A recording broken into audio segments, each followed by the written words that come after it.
Mr. Bhattacharjee, both the seats, according to the projections, are going to the BJP. This is obviously, according to you, is on expected lines.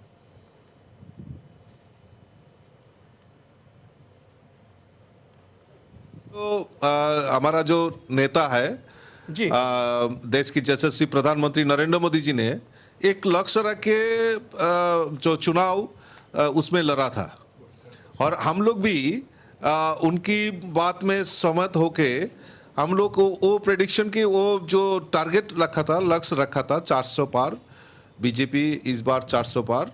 तो इस नारा को सामने रख के हम लोग चुनाव में गया था, चुनाव मैदान में हम लोग उतरे थे और आज जो प्रेडिक्शन आ रहा है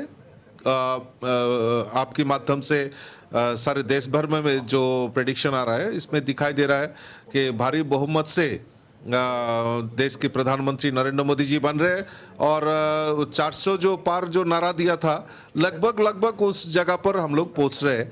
ये एक खुश खबरी है पार्टी के लिए और आप लोगों को भी एडवांस कांग्रेचुलेशन। आप लोग भी बहुत मेहनत किया देश भर में जो चुनाव प्रचार चला था आप लोग ने पूरे समाज को। भट्टाचार्य जी साहब, ये बताइए, हमारा स्टूडियो में असम का बीजेपी राज्यसभा एमपी पवित्र मार्घरिता जी है, अरुणाचल के बीजेपी का एमएलए मुत्सु मिठी जी भी बैठा हुआ है, बिसाइड्स अदर पैनलिस्ट भी बैठा है हमारा स्टूडियो में।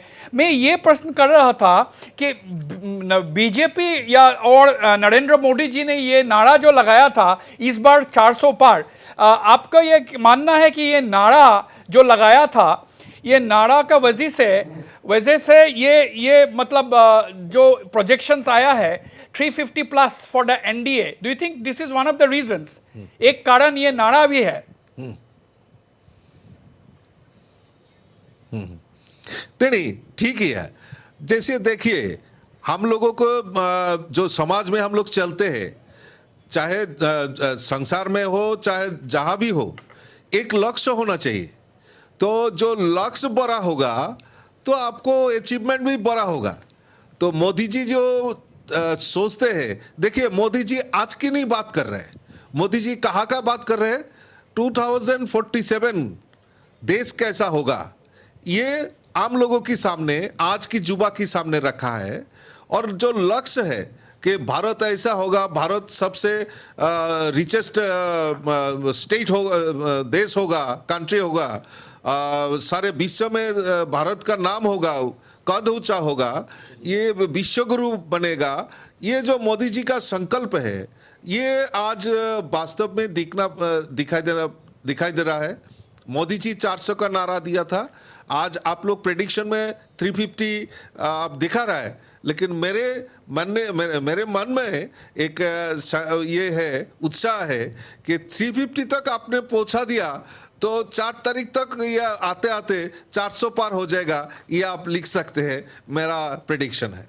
अच्छा, final question to you Bhattacharya ji, ये त्रिपुरा में जो है, अगर आप लोगों ने ये त्रिपुरा सा अकॉर्ड आपका पार्टी ने अगर साइन नहीं किया होता, अगर त्रिपुरा मोथा जो मेन ऑपोजिशन पार्टी था कुछ दिन पहले तक, ये अगर त्रिपुरा मोथा बीजेपी को अलायंस में नहीं आता तो त्रिपुरा ईस्ट सीट जो है उसमें क्या थोड़ा सा टफ होता बीजेपी के लिए?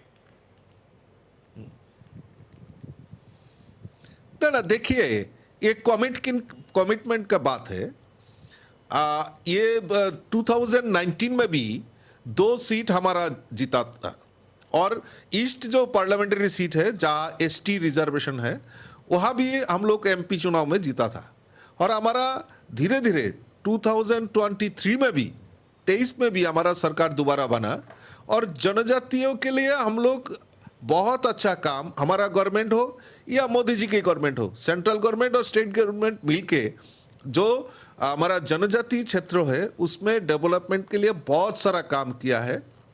और जो आज त्रिपुरा मोथा भी आज हमारा सरकार में शामिल हुआ, हमारा पार्टी में भी शामिल हुआ, हमारा सरकार में आया है, तो एक उनका भी मानना है कि देश की डेवलपमेंट पहले प्रायोरिटी होना चाहिए। जाति के आधार पर वो बांटने वाला, देश को बांटने वाला वो बीजेपी नहीं है। बीजेपी चाहता है एकजुट होकर सब देश को आगे बढ़ना है और इसी मुद्दे को सामने रखते हुए हमारा तिपरामता लीडर भी सोचा है कि ऐसा नहीं चलेगा, त्रिपुरा में बीजेपी के अलावा डेवलपमेंट फर्स्ट प्रायोरिटी, चाहे जनजाति हो चाहे बंगाली हो, सब जगह मिलके एक साथ काम करेंगे और त्रिपुरा को आगे ले जाएंगे। इसी मुद्दे पर हमारा तिपरामथा जो अपोजिशन लीडर था वो भी बीजेपी में शामिल हुआ है। ओके। तो बाद में देखेंगे, आप सेंट्रल लीडर भी सहमत प्रकाश किया है, आप लोग देखा है, अमित शाह भी बोला है कि आगे चल के हम लोग जनजाति के लिए स्पेशल ड्राइव देके त्रिपुरा को डेवलप करेंगे। राजीव भट्टाचार्य तो जी, इस मुद्दे पर हमारा माथा भी समझ। जी राजीव भट्टाचार्य जी, बहुत बहुत शुक्रिया, आपने दिस लाइव ब्रॉडकास्ट में ज्वाइन किया। Thank you so much mister Rajiv Bhattacharya, BJP president, नमस्कार, बीजेपी प्रेसिडेंट फ्रॉम त्रिपुरा।